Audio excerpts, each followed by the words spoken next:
Pour Étienne Pétavin, ancien receveur des postes à Valbonne, l'anniversaire des 500 ans 50 ans est l'occasion de raconter l'histoire de la Poste intimement liée à celle de la commune. Une histoire dont Marc Strait, membre de l'association philatélique de Valbonne-Sophia Antipolis, connaît l'origine sur le bout des doigts.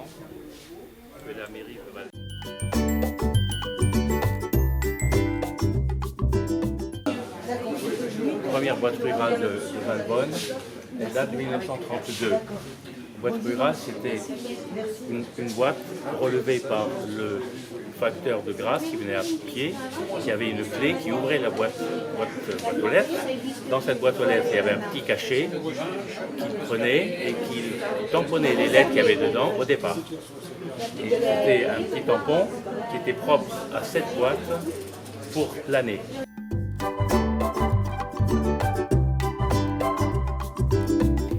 En 1884, la boîte devient un bureau. En parallèle, existait un télégraphe. En 1887, les deux se réunissent dans un local de la maison de François Palanque, rue Saint-Roch, devenue boulevard Gambetta. En 1905, le bail devient caduc et il faut trouver une autre poste.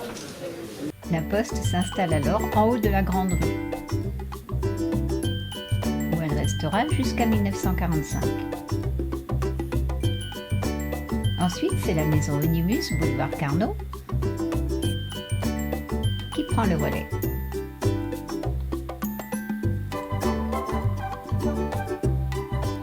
Si j'ai commencé en 1973. Oui, bien sûr, au boulevard Carnot.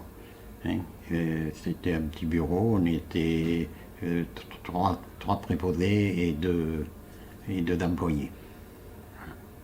Ensuite, en 1982, on a été déplacé à la Vignasse puisque la mairie avait aménagé un nouveau bureau dans les meubles de Balitran.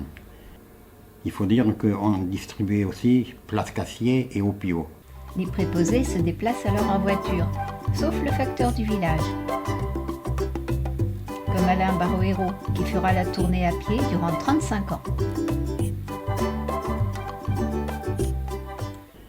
Et en 82, là le bureau a pris de l'importance puisque Sophia, les premières entreprises sont arrivées en 1973.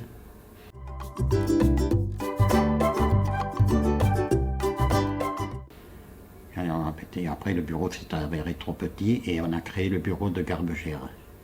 Et entre-temps, comme il y avait beaucoup de monde à Sophia, qui a commencé à venir avec la création du CIV de Haut-Sartou, on a fait un bureau annexe, un point courrier qu'on appelait la bulle. En 1986, l'espace courrier entreprise est créé à Sophia Antipolis. Le préposé partait toujours de Garbegère, mais l'arrivée, le départ du courrier, se faisait au nouveau point courrier, qui au départ était un préfabriqué aussi, et qu'après on a construit en dur dans les années 95.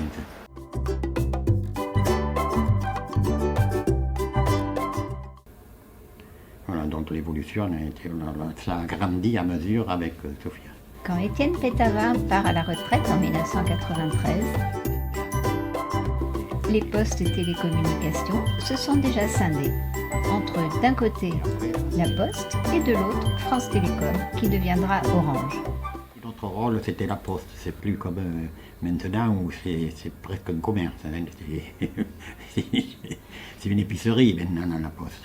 Au fil du temps, la Poste à Valbonne-Sophia Antipolis a évolué.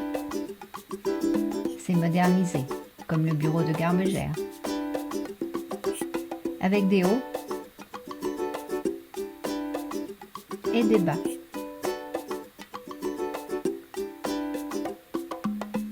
Tout en s'adaptant sans cesse à son environnement. Dans la grande tradition des timbres et vignettes commémoratifs, On en a fait un. Le 10e challenge, on en a fait deux.